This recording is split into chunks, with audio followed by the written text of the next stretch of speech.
Le problème entre nous profanes et les hommes en toge noire, c'est le fait que nous ne comprenons pas très bien le fonctionnement de la justice, surtout la justice moderne. Parce que, comme les traditionnels aiment le dire, il ne faut pas laisser les traces du serpent pour aller... Il ne faut pas laisser le serpent pour aller frapper ses traces. Pour nous, quand une action a été menée, la manière dont l'action a été menée, ce n'est pas ça qui nous intéresse. C'est surtout les conséquences de l'action. C'est pour cette raison que je pense, allons-y dans le fond du dossier pour que les gens puissent être situés. Et il y a beaucoup de questions que je m'interroge. Puisque quand la chose là tourne comme si c'est une lutte corporatiste, moi ça me gêne un tout petit peu. Et en analysant de fond en comble et les sorties... Est-ce que vous avez l'impression que la lutte prend une tournure de lutte corporatiste? Moi, en tant que profane, j'ai de la peine à comprendre beaucoup de choses. Pourquoi je le dis? Je me suis posé quand même des questions de profane. En dehors de la forme, tout, nous avons 20 millions de Burkinabés. Pourquoi c'est M. Kam qui est interpellé? Je me pose cette question. Est-ce que c'est parce qu'il est responsable d'un parti politique? Là, quand je pulse la question, la réponse est négative. D'autant plus avec les élections de 2015, on a vu le poids de son parti politique. Est-ce que c'est parce que ce parti-là peut inquiéter le pouvoir en place? Non.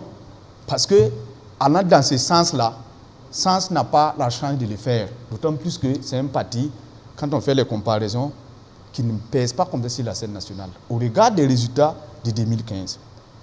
Est-ce que c'est parce que c'est un homme de la société civile? Dans les cas où, dans ce sens aussi, il y a des structures attitrées bien reconnues qui ont fait la pluie et le beau temps dans ce pays-là, qui ont monté les preuves dans le développement de la démocratie au Burkina ici. Quand je prends le MBDHP par exemple, quand je prends par exemple Rien Lac, c'est des structures de la société civile respectables.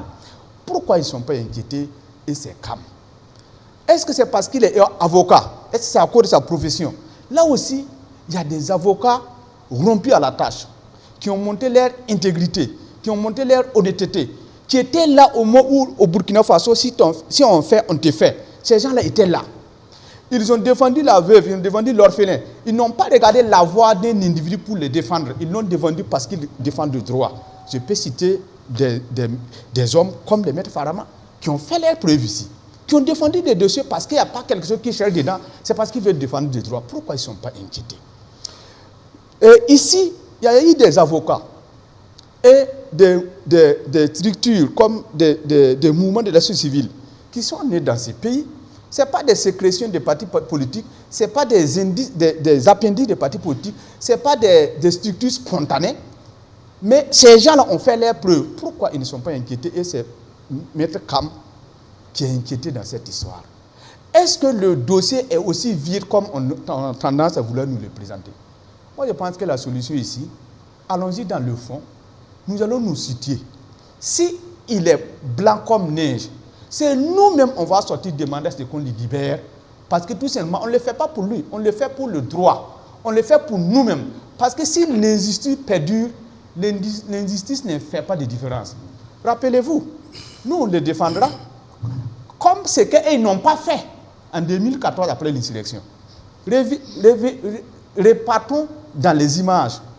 Regardez ce que chacun a dit quand on arrêtait les hommes après l'insurrection. On connaît ces avocats qui ont défendu des Burkinabés ici. On connaît ceux-là aussi qui ont trouvé que la société était normale, comme si ça n'arrivait qu'aux autres. Revisitons les images.